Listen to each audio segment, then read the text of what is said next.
Hey, happy Monday, everybody. Welcome to Draglist Live, where we bench race with the world's top racers.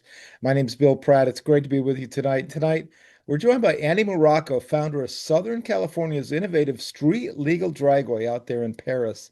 Tune in as he shares his 330-foot legal street track and how he's changing the game and saving lives by bringing straight racers back safely to the strip. Before we bring Andy in, let's go to John. John, how's it going, sir?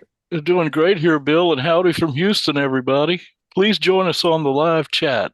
I'll take notes and I'll pass your questions and comments along to Bill and Andy. Awesome. Thank you, John. And folks, click the like, the little thumbs up down there.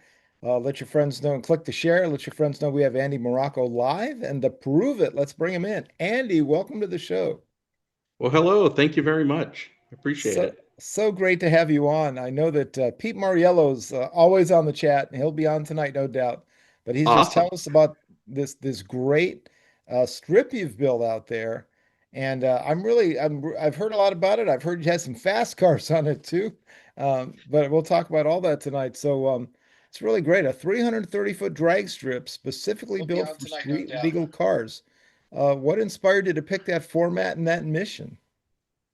Well, I think it had to do with the fact that drag racing itself has been dying, especially in the birthplace here in Southern California.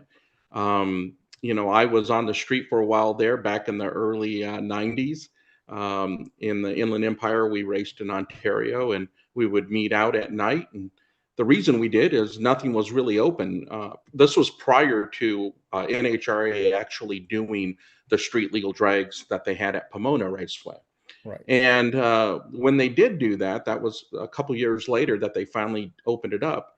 The biggest issue with the whole thing was it didn't really make that big of an impact on the street racing scene at all, mainly because you had 700 cars that showed up there. So you were lucky if you got maybe two passes, and that's Right. really not a lot to tune your car or do anything in.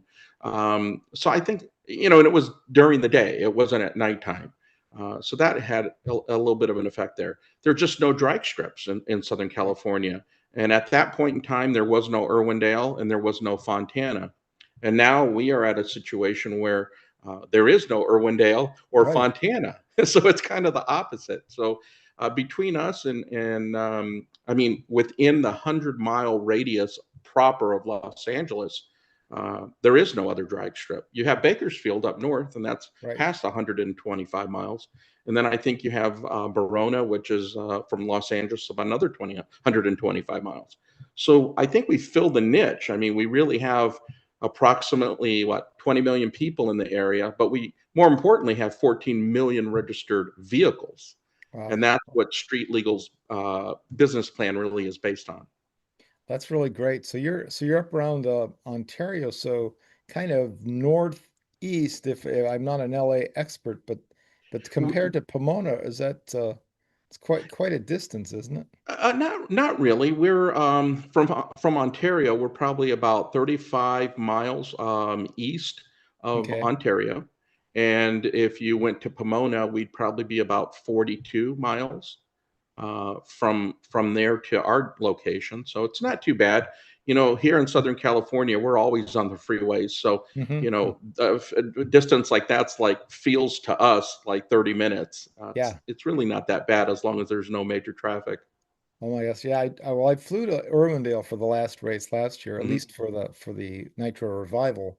You're And right. I landed at LAX, and of course that is like my mind was blown because I was driving and driving and driving, and all these many freeways, and it was the middle of the night. I was in a black Dodge Challenger, man, just eating up the highway. But it was fun, but I can't imagine driving that far with packed roads. It must be a nightmare Right. to get around. But Right. And we've done a few things to try to get the LA crowd more out our way.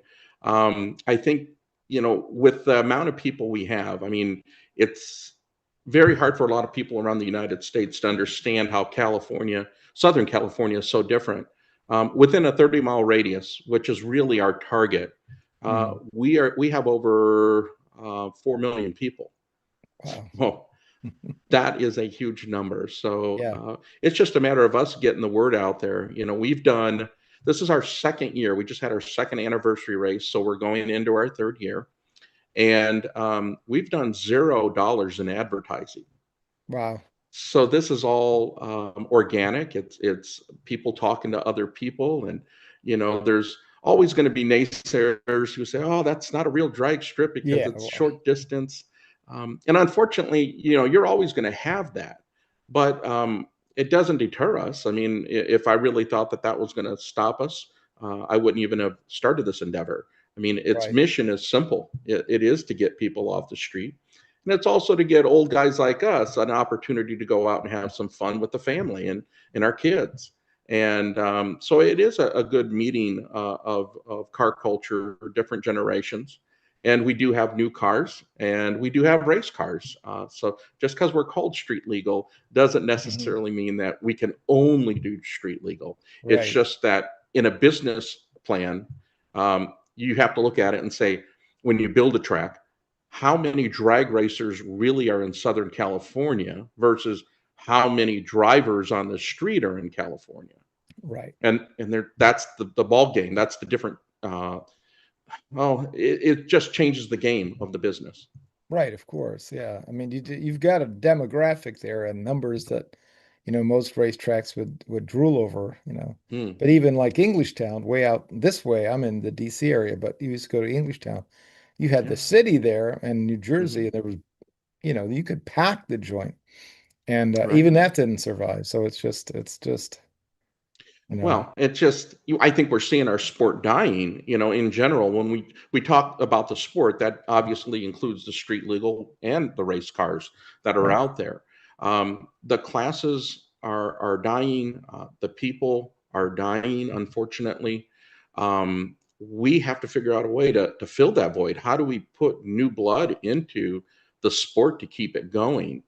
Right. And when I first started 25 years ago on my quest to build a drag strip, I've been around for a while now, and I've tried really hard, and we've had some setbacks and failures in other aspects of trying to build a quarter mile. Right.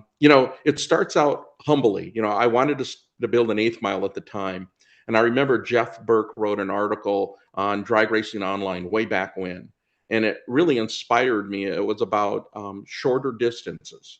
Right. And I thought, there used to be a time when nobody would ever go eighth mile drag racing. Hmm. It was quarter mile, that was it. And if you were Right. talking eighth mile, forget it. That's like being in a parking lot. Yeah. Well, we literally are now basically in a parking lot. But Yeah. it's a real drag strip. I mean, it's six Right. inches deep and it has asphalt and K-rail and a real timing system that gives you all the numbers. So Yeah. what makes something tangible in the sense that it's considered a racetrack to other racers? Is it really the distance, or is it Right. really point A to point B? And that to me is what a drag race is. Right. Yeah, and in the southeast here, holy cow, there's so many eighth mile tracks, and there really were quite a few around the country. Hmm. But I've had, I used to promote races in the early 2000s, nostalgia drags, Hmm. and in the early nostalgia scene, right? And Right. but I had some of my racers like, we're not running in an eighth mile. That we want a quarter mile. I'm like, dude, that's you race what you got, man. That's what are you gonna do? Well, isn't that funny? It's like people want to know why the sport of drag racing is dying. You know, it had a lot to do even with promoters and the tracks themselves. You know, before there was promoters, there was just drag racing. People like Hmm. CJ Pappy Hart and Mickey Thompson, even though he was a promoter, the idea was Right. just to get anything to come to the track and create a class or a way to bring everybody together. Somewhere along the line, we started getting diversified by saying, hey, we can only, and segregated is the right word. You can Right. only have Fords at this meet. You can only Yeah. have Chevys at this meet. And what Right. you were doing is you were taking and dividing the pie a whole bunch of ways, and it lost the flavor. Do you Right. remember when you could root for a Chevy and you'd bump into a Ford guy or a Dodge guy and you might Yeah. bet some hot dogs on that race? Well, it's pretty boring when it's just a Ford race or it's just a Yep. Chevy race. It's Those kind were of the like, hey, days. what do we do to bring that back to our sport? And I think we have to look back to the basics, look at the innocence of what the sport really was. And the second answer in that is making it affordable.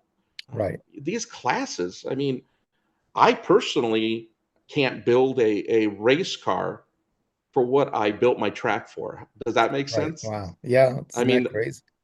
it is. It's crazy. So that means if there were other people like me that were willing to go through the trouble of doing it and the hard work that's involved, they could actually have a track of their own, very similar to what I have, and be doing Right. something to promote the sport and make it grow. Right. Instead, you have people who have said, "Hey, I just built a $200,000 race car with the latest stuff, but I don't have any place to take it." Yeah. You know, That is well, pretty crazy. The it the, is. the It iron that really is is. out there today just blows my mind.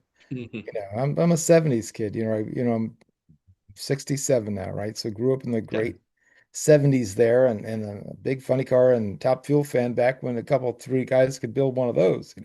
Oh And yeah. and it's just, Yeah. we'd drive our car to the drags, the slicks in the trunk, pull them out, change the back tires, and we Hmm. could barely pull the slicks. We didn't had no business running slicks, but we were kids, we didn't know.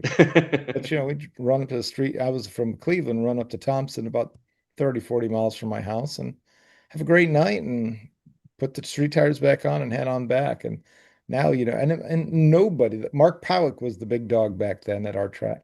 He was the Hmm. super pro champ at the time. And nobody was there was trailers and stuff. Nobody had all that stuff. And now Right. everybody's in toter homes, and I don't care what category of car you have, you're in these sweet deals. That's just a whole nother thing.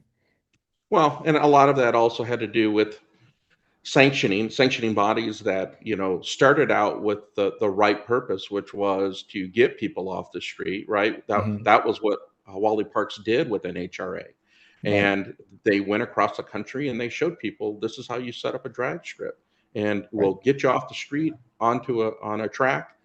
They had the safety safari, and all that was great. And you had, I mean, I've even heard, and you can probably verify this. I know at one time in the early to mid 60s, there were almost 100 top fuel teams that would go to Lions and Hmm. the original Drag City in Fontana that Mickey had. All those types of cars were affordable back then. Yeah. You could do it. And I think there was a movie called 7 Second Love Affair with Hmm. the Iceman in it. And he was just a radiologist and he could afford to go drag racing. Sure, it was tough, but he Yeah. could do it. It was top fuel. Right. Um, and then somebody said at a certain point, now we got to have all the latest to keep going quicker and faster. And of course, that's always the catch, right? To do Yeah. that, you got to spend more money. And those teams back then could do it. They had two or three guys. Today, how do you even go top fuel racing? Is that the Yeah. reason why our sport is also dying and the sanctioning bodies are having a hard time because they think that today's generation wants to see those cars? Yeah. And even though you and I know they're awesome cars, the younger people can't relate to them. They don't know what they are at Yeah. all. Between the internet and social media and the fact that we got Ubers, I mean, Yeah. kids today don't see a car as a rite of passage. Yeah. No, So there's a lot of problems. that was A lot of it's a problems. big, big, big change. And it's a heck of a thing. Well, Andy, let's bring in John and our chat bleachers out there Sure. and see what the folks have to say. Well, we got a, a small but enthusiastic crowd with us so far tonight, from coast to coast. We have Rich Panicaro and Mark Malinsky in New Jersey, and Ford Purley is with us. He says hi, everyone. And Pete Mariello in Los Angeles had a few comments. Jim Sanders in St. Louis says good evening to everybody. Anyway, Pete said, hello, all from Los Angeles. The pro cars had ramp trucks in the 1970s. Yeah.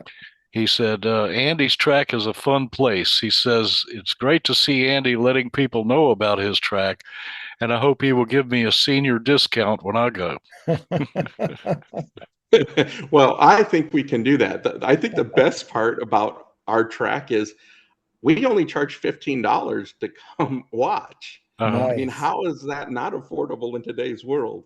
Yeah. That's a You great can't go price. to a And movie for that.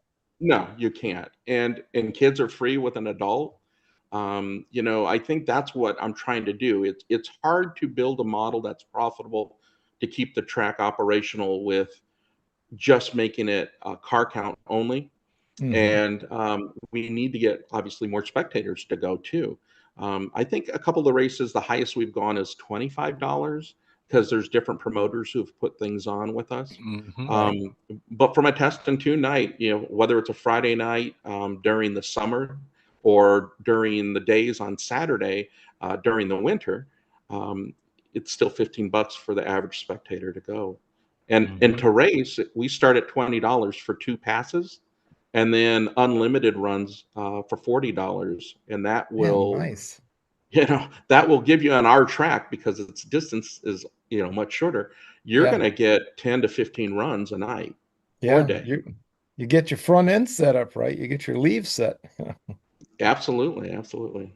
That's awesome. John, anybody else with a thought? I mean, not after Pete's. I don't know But, if anybody else's thoughts would just pale. but we're caught Okay. up for the moment, but I had a question for Andy Sure. is, Andy, when did you uh, create this?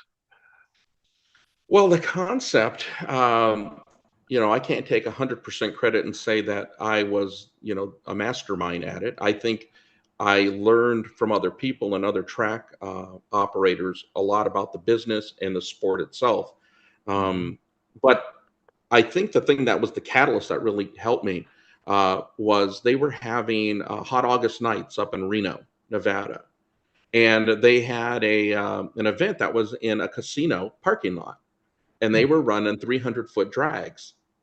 And it was the neatest looking thing because people were in the stands, and the people who were running in the event were just having a blast. They were all smiles. Hmm. And I'm thinking, how could you build something like that on a small scale in Southern California, because land is the premium? And Right. and where could we do that at? I mean, obviously we can't just do it in a normal, mall parking lot or anything like that. And I was running some airport races in another city, and that was a whole other drama that came out where they said you could do it, and then they wanted to take it over. That always happens. Yeah. Um, Yeah. and at that point, I just said, "All right, that's it. I'm done. We're going to do this ourselves and do it 100% with us. No investors. Me and my wife are going to do this." And we do what everybody does, which is go mortgage your house and do what's necessary, and that's what we did. So when I looked for the location, somebody actually stopped. I remember a gentleman named Nick Bruno came to us at this airport drag strip that we had built, and it didn't have any K-rail at the time, and we were doing it for the Chamber of Commerce. And he goes, "Hey, if you have any problems, come to my fairground, and we might be able to do something for you." And I kind of thought, I'll take his card and thank you very much, sir. And I put it in my pocket. And then that night I went home and I thought, could you do it at a fairground? Hmm. I don't have to buy the land. That saves me millions of dollars. Yeah. Maybe that's the way to do it.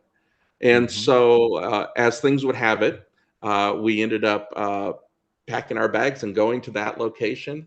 And we got a 10-year contract with the state of California. And Awesome. yeah, and at that point, they really liked it. We had a great sheriff, Chad Bianco, who's actually going to run for governor in California. Huh. He really liked our idea and thought that would really help with law enforcement and being able to do something like getting them off the street. Hmm. So I presented it to the board of the fairgrounds, and lo and behold, they approved it and said, "Let's go drag racing." So that's when we started to get things going 2 years ago. That's great. Sounds like it Awesome. was meant to be. Yeah, we always say the Lord works in mysterious ways, and I remember our my first project was called the Drag City Project in the city of Banning, and that was like a 10-year odyssey. We were approved, and then they gave us the land. They said prior to the approvals, that's what they were going to do. So Mm-hmm. then you get investors, and of course, everybody thinks you're going to build a track, and I did too. And we spent money, and we built ancillary like water, electric, sidewalks to the property. Right. And we find out that they didn't even have the land, that it was basically belonging to the FAA, that they granted them land, but they didn't Oh, have the power to use it and sell it. Hmm. So now we're stuck in a situation, and this is where the rumor mill starts. Everybody starts thinking you're taking money, or the track's not going to happen because of you, and they Right. don't understand the politics, what's involved. It's a Yeah. business, and as we know, we don't share business with everybody, right? You got to Yeah. kind of keep it in a vacuum, and that's Yeah. what I did with Street Legal. I learned my lesson, which was you're never going to make racers happy. The internet back then, we didn't have Instagram or Facebook. We just Yeah. yeah. had message boards. And Yeah. Mm-hmm. man, I was getting crucified in those things Oh on a yeah. daily basis. We've And I been was like, here for the whole ride online. We oh, we I remember you those saw days. it then. So, and in the end, what I thought was a failure ended up being for me a humble success, because I look at my track, our family's track, my wife and my kids, we both work there, and our great volunteers. That's what makes the track. And when the race is over, I just breathe a sigh of relief, and I thank God that, hey, you know what? I'm doing something that I love. I might Yeah. not be rich from it, but I'm doing it. Yeah. And I hope that's an inspiration for others to just follow their dream. Don't let the naysayers keep bringing you down. And it's funny because the most ironic thing is you're doing it for the racers, yet your Yeah. racers can be your worst enemy. Oh yeah. I haven't never well, been a promoter, but I never had to be a track outer. I've been an announcer, been at a few things, and I'm on the periphery here. So when the racers want to race, right? That's all they're really interested in. Sure, And sure. helping write the rules over the winter, by the way, Right, right. which is also a nightmare. But folks are folks. But I really appreciate what you're doing. Thank So you. I was going to ask this, but I think you just covered it all. But what hurdles you may have faced as you try to set it up with land insurance sanctioning bodies, because I guess the WDRA, right, is a minor sanction at this point. How's that work? Yeah, I was turned on by one of the people who actually taught me a lot about drag strips, and that was a gentleman by the name of Scott Gardner, Yeah, who was in the great guy. Midwest, right? And he had Cordova, and Yep. I got to do some track training with him and Laura, his wife, back Mhm. in I think 2000. It's been 25 years.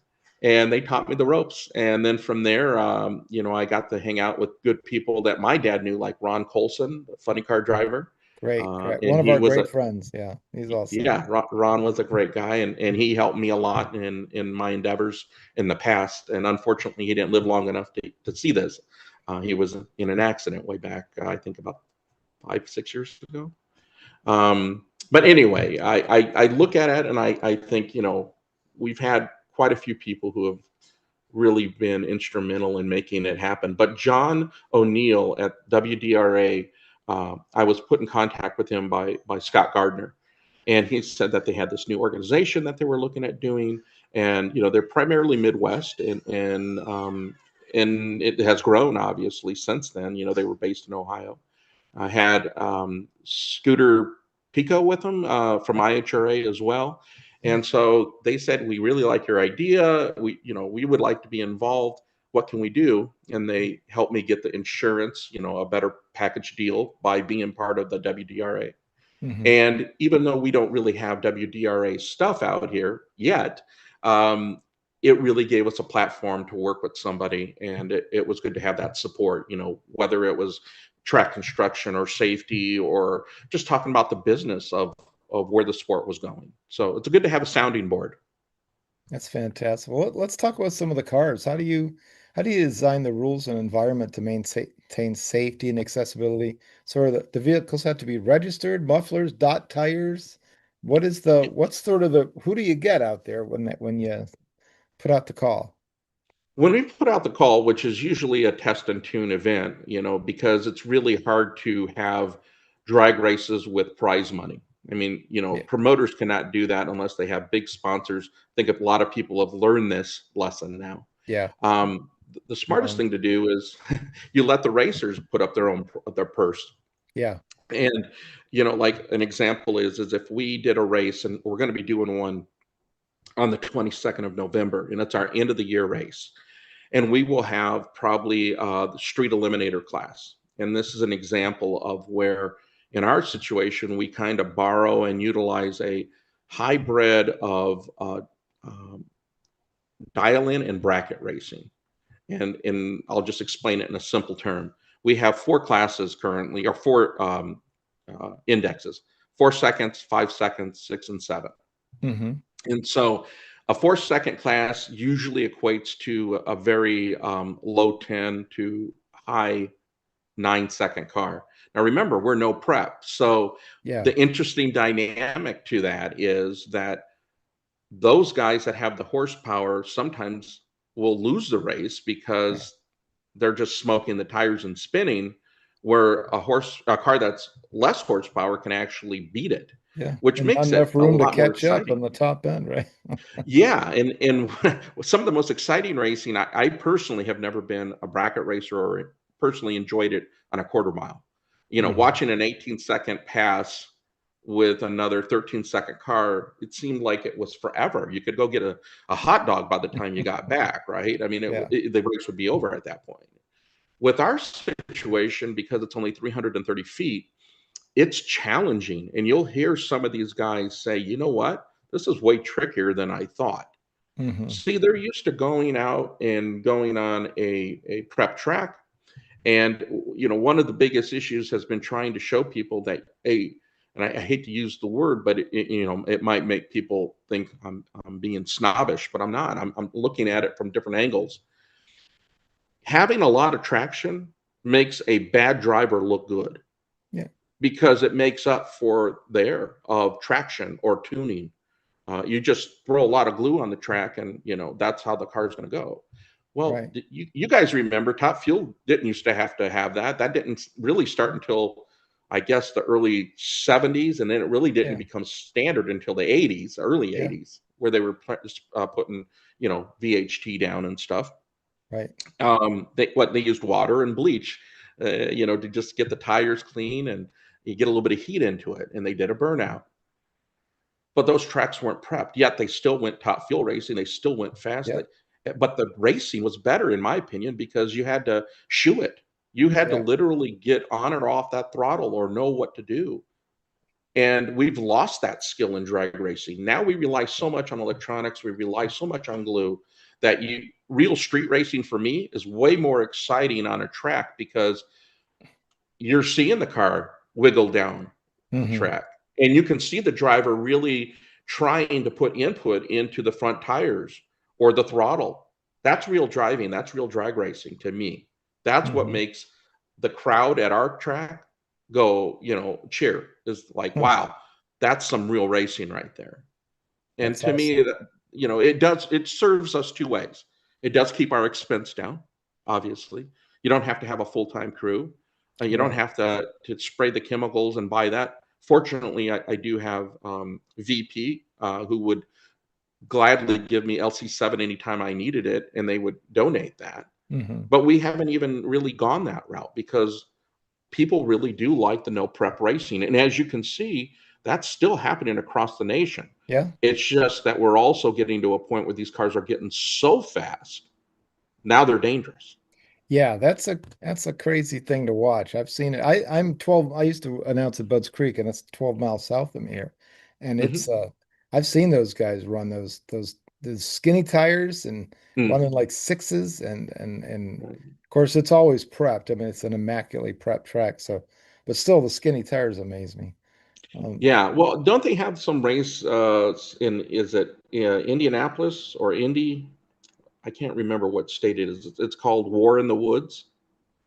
Possibly so. I'm not familiar with it. That racetrack is crazy, because it's like they have 15-foot wide track on each side, lanes, and then they have grass in the middle. Yeah. Well, And that these was guys are, Thompson. When I was a kid, Thompson Drag Raceway, the middle of it, no guardrails, in the middle of it was grass. And I've seen yeah, fuel funny cars get all up in there. yeah, And yeah, it was like a yeah. ditch.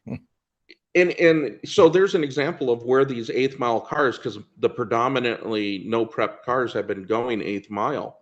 Yeah. I think what we have been able to do is take some of these eighth mile cars that were running at Irwindale or Verona, and they are now starting to realize that, you know, the reaction time, the 60-foot time, and everything that you see there, it doesn't matter what the distance the track is.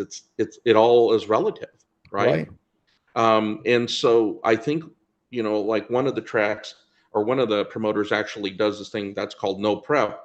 They actually strip the track of any type of rubber and traction compound. And I'm thinking, well, why do you need to do that? That's kind of like anticlimactic on a real drag strip if you're paying to prep it. Now you're cleaning it off. Yeah. Well, ours is always no prep. So if you really want no prep, you come to our place. And if you can run a time there, you can run anywhere. Yeah, you got to ease it off and exactly. So track it's kind tuning of and funny. track driving. Do you so do you run indexes then? So 4, 5, 6, and 7, or do you can you dial within those indexes? So what we do is we do it's a hybrid system. So like what we do is I do it heads up. So those classes we take it's like a quick 8, and essentially we take the top 8 cars in each of those. And then from there, what we do is we actually subtract. So because we're doing ET, we don't want them to sandbag. Right. So we didn't let them sandbag by having to qualify as good as they could. Right. Now they can't sandbag, but now we give them a basic dial in. So let's just take an example. Let's say you run a 4.0 flat. What we're going to do is make your dial in a 395. Okay.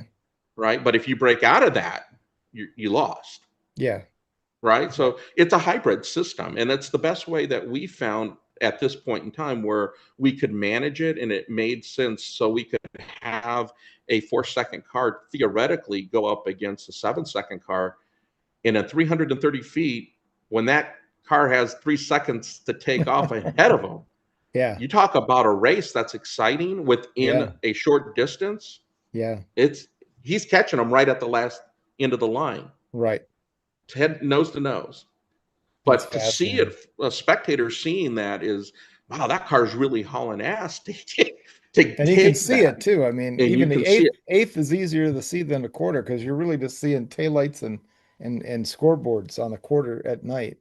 But right. And the eighth is better, but this has to be amazing.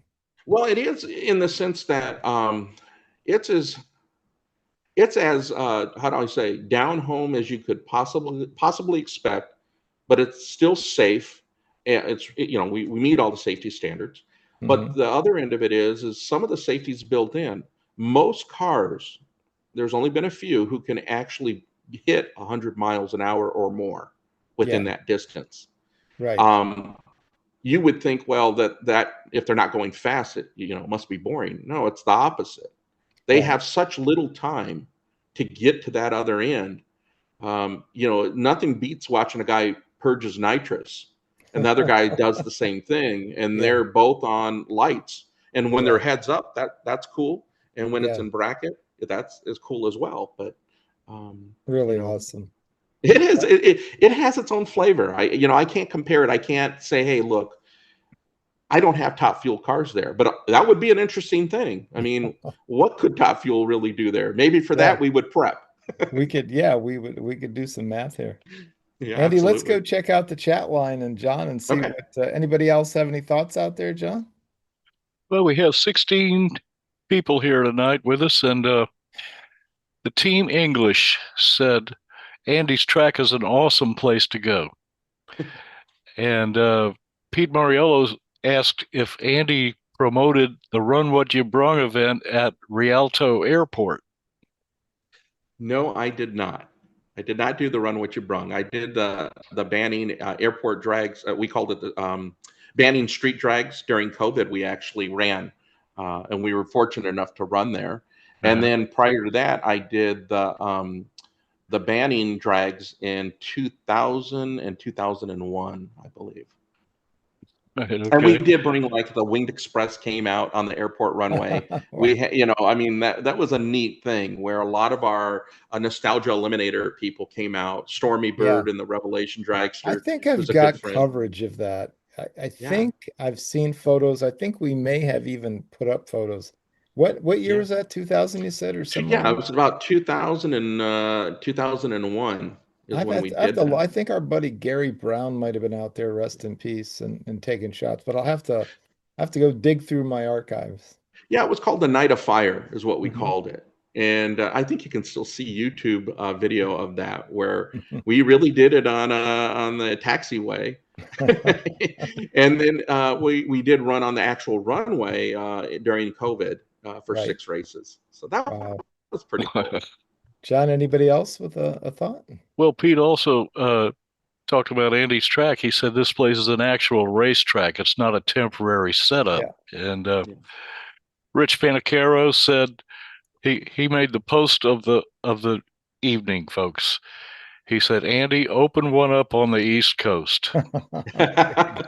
I'd love to. I see street legal potentially, if it meant that the sport would grow and it was an affordable concept that people would say, let's make this our own series of tracks. I think it could be, franchised to a degree. I think it's got a great name because it's not offensive. It doesn't make the community think that you are super loud or that you're going to Right. cause havoc all the time. Right. But people Yeah. can get behind a street legal concept because it's doing the community good. Right. And like I said, even though our crowd is probably more hot car oriented in drag racing, I still say that 90% of the cars that participate are still street legal. They're driven there. Mm-hmm. Yeah, you're talking 800 horsepower cars, or Yeah. there are a couple thousand horsepower cars that drive on the street every day. Yeah. Yeah.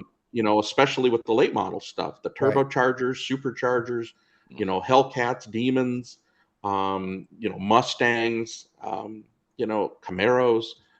Everything's there. But then I'll tell you what's really starting to take shape is the BMW twin turbo all wheel drive cars on this Yeah. track. They're hard to beat. Really.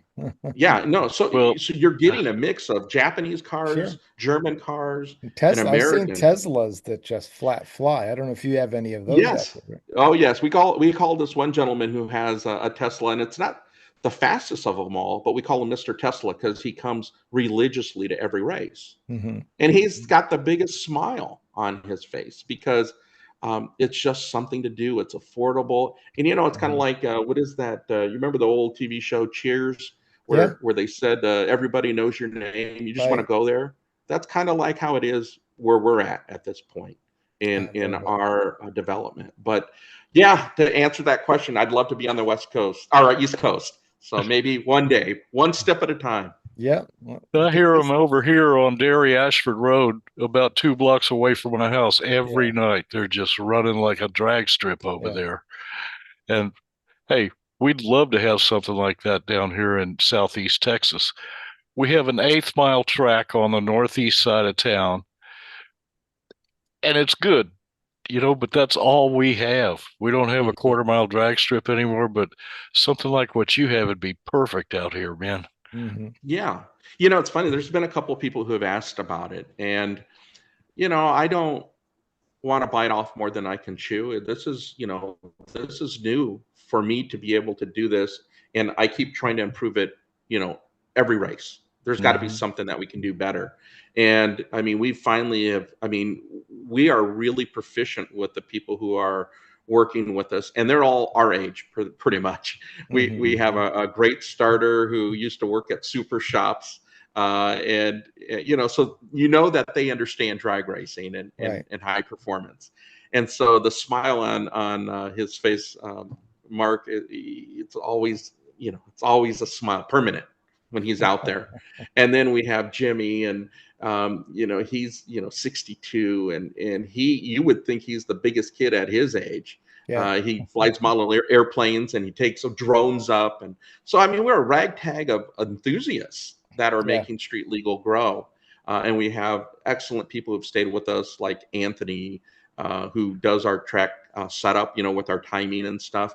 Hmm. And then my girls, they run the timing system, the portentry, and the other Hmm. one passes out ET slips. And my wife works the souvenir trailer and is the face that greets everybody. So, Awesome. it's a blast. I love That's doing it. that's fantastic. Well, what kind of feedback results do you have? Car counts, types of vehicles, driver demographics. I guess you just covered some of that. Any Yeah. surprises you've encountered that you didn't expect to see? I was really excited to know that in the last 2 years, we have had so many people just come up and say thank you. Thank you for putting this together and giving us a place to race. When people do that, there's no amount of money you could pay me Yeah, that would make me feel happier at that moment, right, because that means we succeeded at it. We've right. done it. And you're going to always have some negative people out there that will do everything they can to discourage you or discourage others. Um, and there's a few, but overall, we have nothing but new cars showing up. Our car count keeps going up. When we first started, we had 35 cars the very first night. Hmm. Again, nobody really knew what we were doing, just on Instagram, and we only had a couple hundred followers. And Right. now we have almost 16,000 followers. Wow, So, nice. Great, man. so, So and what's that the doesn't car include count Facebook. typically, Andy? How many Yeah. folks show up to race typically? Well, we just had last 2 races ago, we had 82 cars Nice. showed up. This last race that we just did, we hit, I want to say, 52. So it went down a little bit. But when you average it all out, it probably ends up about 50 to 60 cars every race. That's a good number. It's manageable. Guys get plenty of runs. As long And as it keeps you in the green, you're good. yeah, well, that's the trick. I knew we were onto something good in the first year, in the sense that there was real growth and the possibility that it would get better and bigger. And that Mhm. was the first year. You know how they always say you're in the red for Mhm. 5 years in a business? Yeah, sure. In Hmm. our situation, we were in the red for 1 year, and Nice. now we're breaking even, meaning everybody else gets paid, but me and my wife. We have our other jobs. My wife's a teacher, and I have an online business that's automotive related. Uh-huh. And this is kind of like our hot rod. The family hot Right. rod is our Yeah. track. We're I all get to talking watch on mine everybody right here. else. This Yeah, Draglist is my car, right, John? exactly, exactly. So, So it's yeah. Well, Pete just so said cool. Teslas don't oil the track. That's absolutely true. But I will, and I should knock on wood here. We've had now 2 years, right? We just got into the books. We have not had anybody hit the walls, and we've Nice. had nobody oil down the track. Hmm. Nice. That's great. Still follows the same rules. Get over to the side if something doesn't feel right. And that's the thing. We do have a drivers meeting every race where we tell these guys, hey, don't be heroes and try to drive it out the back door and ruin the timing system. Right. Get off it. Right. I really think we've hit a magic number with the speed. The speed, Yeah. limiting it to 100 miles Yeah. an hour, and not saying that I'm limiting it. It's just that the factors don't let you do it, Right. right? The Right. distance, the no traction, no prep on it. Right. The cars, for the most part, the fastest car that we've had was Stormy Bird's car, and he shut it off probably 3/4 of the way. He was Right. probably about the 250 mark, and he coasted. That's a Nostalgia Eliminator car that set the record for the track at 368 at Nice. 108. Gotcha at a buck eight. Okay, now the Yeah, I fastest think street. Stormy told us Yeah, about her, Pete, one or the other. They've both been on. Of course, yeah, Pete's a good yeah, buddy of ours. And yeah. yeah, Well, so he's one of that's my best exciting. friends.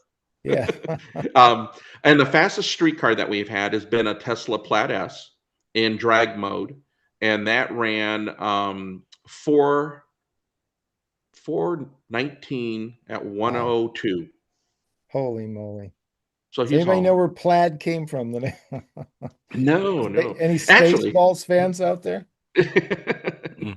That's I where it's have from. no idea. Spaceballs. It's from. They went into hyperspace. They went into plaid.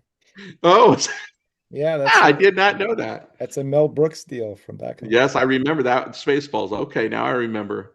So Yes. so cool. Well, let's start wrapping up. If someone had a street legal car, was curious about racing at your facility for the first time, what do they do? Who do they contact? How do they prepare? And Yeah. you know, Well, it's pretty simple. If you go to streetlegaldragway.com or 330drags.com, you can actually see in the frequently asked questions section, the FAQ section, what mhm, the rules are. They're pretty basic. On a street car, the main thing we're looking for is that the car, if it's racing in a class that's street legal, mhm, then it needs to have a license plate, needs to be registered. The tires have to be good. They can run street tires or drag radials, but no slicks in that setup in that particular class. mhm. But we do allow slicks, of course, in certain classes. But yeah, you're just basically for our particular thing, you don't even need a helmet, mainly because the cars again are under 100 miles an hour. Right. If you do Wow. have a roll cage, you need a helmet, no matter what. We Right. don't need you banging your head. Yeah. We do allow passengers, um, and no crack windshields, just the basics. Good Right. brakes. So we Yeah. do a quick once over, but nothing to where it's impeding everybody in line, saying, "Hey, we got to check this, and that." Right. Mm. Right. If it's a certified race car, the main thing I'm looking for is the NHRA or IHRA sticker and make Right. sure that everything's up to date Right. and it meets SFI spec on certain Right. things. But I think that's the easiest thing to answer for people. If you're just looking at getting into it, all you need is your license, your car that's registered, and drive it there. And you don't even need a trailer, and you don't need a helmet. We'll teach you the basics. Don't be intimidated. If you have questions, we'll teach you what it means to pre-stage, to Right. stage, and the Right. incremental ambers to the green. Right. We always tell them, you never leave on green. Right. It's over if you do. Yeah. And so we teach them that stuff. So yeah, there's a lot of things that I see we're going to end up doing this upcoming year for 2026. We're planning on actually doing a thing on December 6th called the Street Legal Takeover, Hmm. which is going to be a burnout box for the new generation. They think, is the way to do things, and it'll be a Yeah. car Yeah. show, and we'll do the car show like they did at Orange County. You remember when they used to have the Top Fuel funny cars out there in the Yeah. Midway, right? And they Floppers put them up at a and 45-degree angle. yeah. Yeah. That's what we're going to do with this car show on our drag strip, and then we'll have a Awesome. burnout box that's 100 by 100, and just get the Southern California car culture to get introduced to what drag racing is. Yeah. What is drag racing, and now they'll be able to see it, and know that we are a one-stop shop for everybody here in SoCal. That's fantastic, Andy. Thanks for what you're doing. And can you tell us one more time where folks can find you online so that they can Yes, check it out? yes, just go to streetlegaldragway.com, and that will get you there. You can buy your tickets there. You can see the rules there. We also have pictures of the races. If you really want to see what type of cars are out there, we have a whole gallery by the date that you can see what's coming. Hmm. Um, I think the thing that we need to keep concentrating on is what everybody tries to find, and that is sponsors. People who realize that you can't sell a board anymore and just put Yeah. it up there and say, hey, I get so many people in the stands, because that's Yeah. not where it works. The Yeah. CPM is in the social media, Right. and that's where we're really seeing it. When you take pictures of these cars, you're getting the sponsors in the background, because we have these beautiful trailers that we're using as our billboards now, Okay. and it's totally affordable. So if you're an automotive enthusiast who has a company, or you're just somebody who wants to support what we're doing, buy some signage, help us out, and that's what's going to keep this track continually evolving into something bigger and better. So that's my pitch for that part of it So good. tonight. Well, you heard it here, folks. John, any final thoughts from the chat or from yourself before we say farewell to Mr. Marocco tonight? Yeah, Jim, Jim Sanders just said that back in the day, Jerry Bickle had a 330-foot test pad in his backyard. Oh, I said, how cool is that? You know, Yeah, and I just think he had to have some long distances for that to shut down too. yeah, yeah. right, exactly. You know what's Uh, funny is that picture that you guys put up there. That's a really neat picture where you see the drag strip in back of you there, Uh-huh. and people saw that aerial view and they thought our drag strip was only 500 feet in distance total. Like you had to shut Yeah, down in 200 feet, and yeah. they didn't understand that it's part of the parking lot. We didn't make it black. You know, we just used the asphalt. Yeah. So we have over 800 feet technically we could utilize and shut down. So Sounds good. that's why we can run some hot cars there too. So that's why I Yeah, want to make that clear to some of the guys that are watching tonight that if you do have some race cars out there, come out to Street Legal Dragway. And I mean, yeah. this is a place for you guys to have some fun. And it also means that just because we're no prep and that's our big specialty, doesn't mean that we're not going to have prepped races. There will be more of that stuff in Okay. 2026. Yeah, I was just thinking if you got a comp car or something or whatever, you got Top Sportsman or something, you're trying to, put a no motor in, you're trying to, just get the work the bugs out. I mean, $40 for as many passes as you want to make. You can't go rent a track for that. No, for the guys who bring the trailers, we charge 10 more. So, Yeah. it's 50. But hey, they're there Deal breaker. and Forget about it. exactly. Well, sometimes they still think these prices are going back to the 80s. Yeah. I go to some of the road races that are out here in Mhm. SoCal, and to race on them, you're spending $250 to $300 for the day. oh Wow. man. So it's kind of like, man, we must be in the wrong business if we're trying to make Yeah. money. Yeah. You know, We're bud we guys. just do it because we love it. Yeah. It's not all about money. It's about you loving it. Well, I appreciate what you're doing, sir. John, any final thoughts? Let's see. Dale Broderick and Lisa are with us tonight, and he said MIR, Maryland International Raceway, is completely sold out for this weekend's event Oh yeah, coming up. yeah. They got this world And around the kids I've thing. had It's a crazy. wonderful time here tonight. This is a great interview you gave us tonight, Andy, and I Thank you. appreciate it. I'm wishing you nothing but the best. Thank you so much. Thank you for the opportunity and the platform to be able to get our name out there and to let people know what we're doing here in Southern California. Hmm. Absolutely. Thank you so much, Andy. I've heard about you for a long time. I'm glad to finally meet you, and all the rumors are true. Great guy, and I really appreciate what you're doing out there. So let's keep Thank in you. touch and let us know. Let's maybe check in again here in a year or so and see how the year 3 went. Yeah, and if you guys ever have a chance to come out here, please let me know, and we'll make sure that you have a great time and some great material to take back with you. Hmm. Sounds good. Appreciate it, my friend. Ladies All and right, gentlemen, thank Andy you. Marocco, Street Legal Dragway. Go check it out. Adios, sir. Thank Bye. you. All right. Let's say farewell to Andy and let's turn it over to John for this week's Racer of the Week and JB's take. John, take it away. Thanks, Bill. My pick for racers of the week are Matt and Tina Donovan from Fort Wayne, Indiana. I was knocked out by Matt's awesome 38 Chevy B Gasser.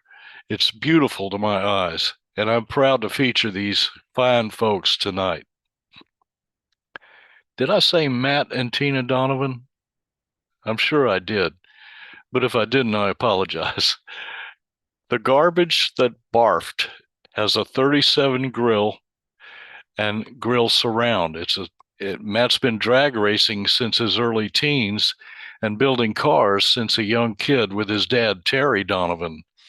The car is a 38 Chevy Coupe. It has a Steve Morris spec'd and prepped Merlin 540 cubic inch big block Chevy with AFR heads, a Pro Dominator tunnel ram with twin 1000 CFM Holley HP carbs. Inside it has a Bullet Cams solid roller with Isky Red Zone lifters. It has diamond pistons, Carrillo rods, and a fully forged bottom end. The Trans is a TH400 with an FTI converter, a billet ATS Pro Trans brake and body with 1 and 2 gear brake and ProMod forward drum and sprag. The rear end is a 9-inch Ford Moser filled with spool, 35 spline axles, and 411 motive gears. It runs a Holley HP 125 fuel pump, Messer-Leary electric water pump, and Aerospace Components vacuum pump. It runs all MSD ignition. Matt sends his thanks to Joe Haynes, Jim Treadle, Terry Donovan, Clark Rosentangle, Steve Morris, and his wife Tina. Matt won B Gas on Sick Week in 2022 and 2025. Sick Week is a week-long drag and drive that Tom Bailey and Sick the Magazine put on in Florida in January and February. Winning this year was a challenge for sure. On that day, they stood the car up on the trailer hitch, and when it came down, it bent the axle and broke the transmission mount. They were able to do some repairs, but then on the second day, they broke the forward drum and sprag in the transmission. So Matt ultimately won B Gas with a 2-speed transmission, a broken mount, and a bent axle. Matt did set a new personal best record in the process, though. Way to go, man. Well, Matt and Tina, congratulations on this great win. Your hot rod is truly one of my favorites. I love the color scheme, and the performance matches its standout look. We wish you good luck, safe racing, and the best of times in the future. Everybody stay safe and well.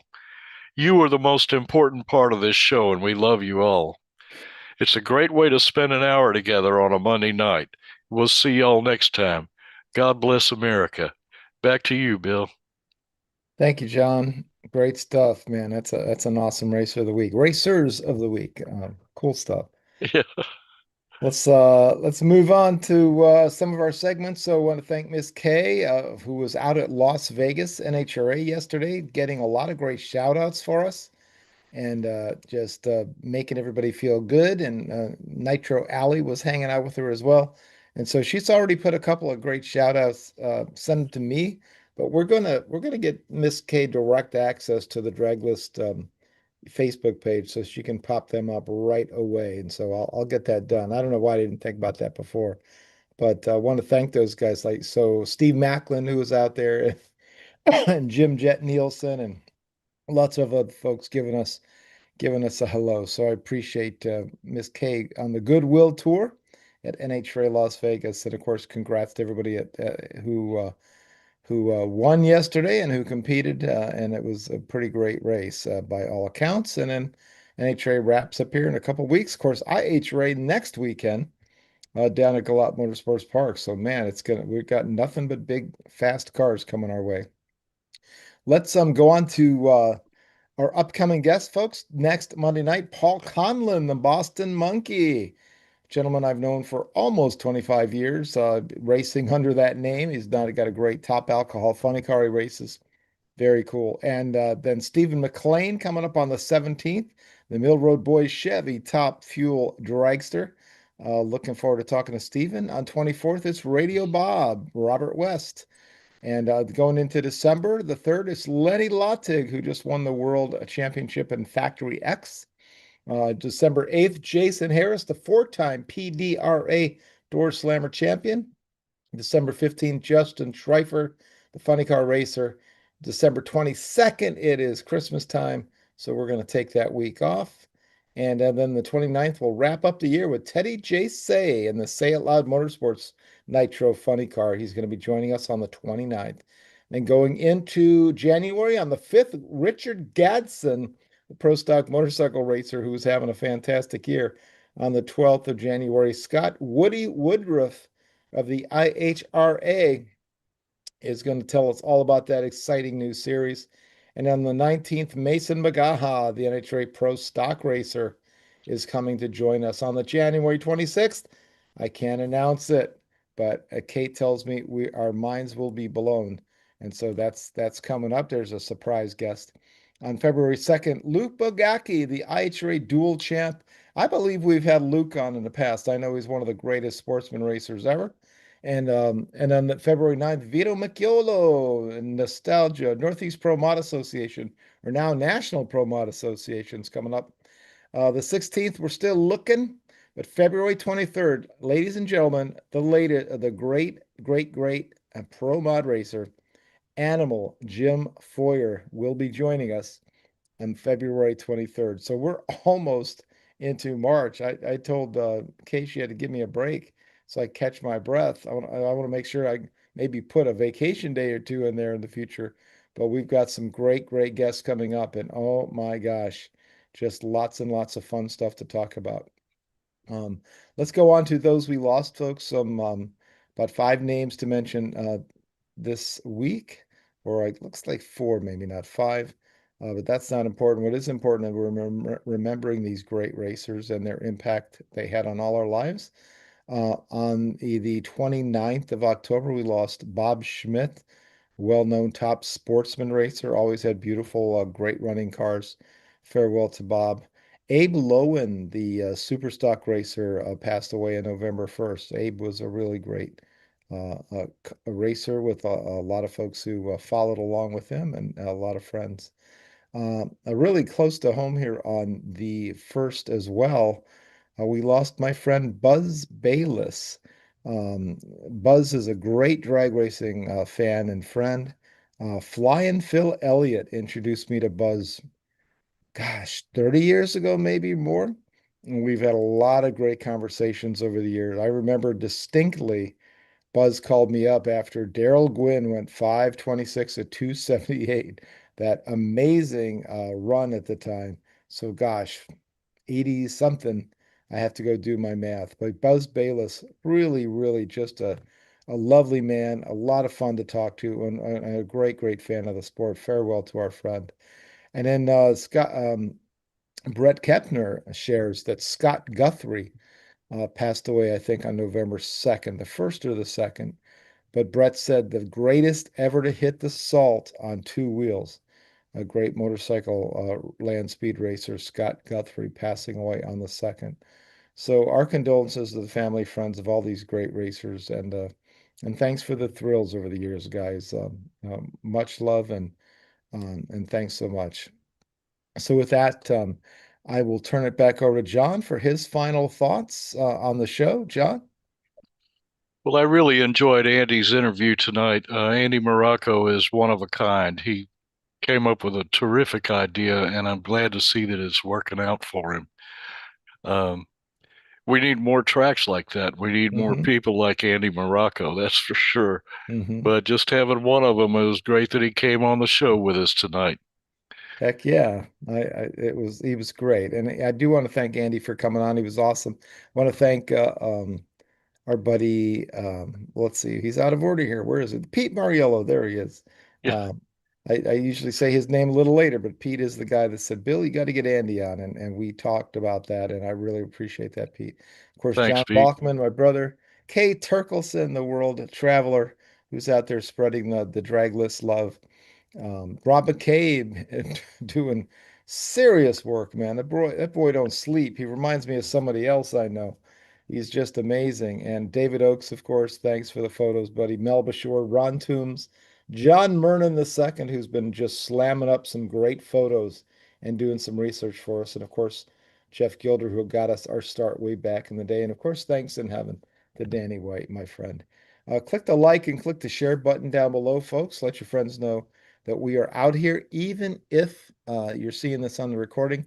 And please click that little Draglist logo down there, the square. That's how you click to subscribe to our channel. We have 468 people subscribed now.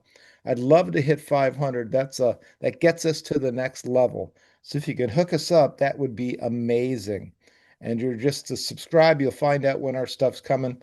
But we lost a ton of people when Facebook Live decided not to be live anymore. And we have all, by the way, on our Facebook page, all those shows are now gone. There's a few videos there, but not all of our shows.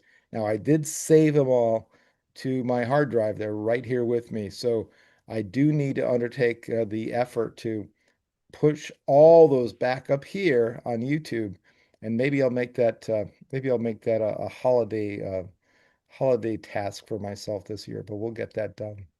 Um, Check in on draglist.com every day to see what's new. And you can also find us on the Radio Bob Network, which showcases our shows on his awesome internet radio show. So with that, it's been a fun week. I hope you have a great week. And coming up on, man, November, dude. Can you believe it already? I'm not ready for this. Hope everybody got through the time change okay. If you happen to live somewhere where you do that, I think Arizona doesn't. But the rest of us, it's pretty dark come around 5 p.m. these days. So hope you're having a great fall, and our love to everybody in the government shutdown. And there's a lot of people hurting out there. Hang in there, guys. I hope we get this thing kicked back off. And with that, let me just say farewell for this week, and we'll see you next Monday night, the 10th, for Paul Conlon and the Boston Monkey.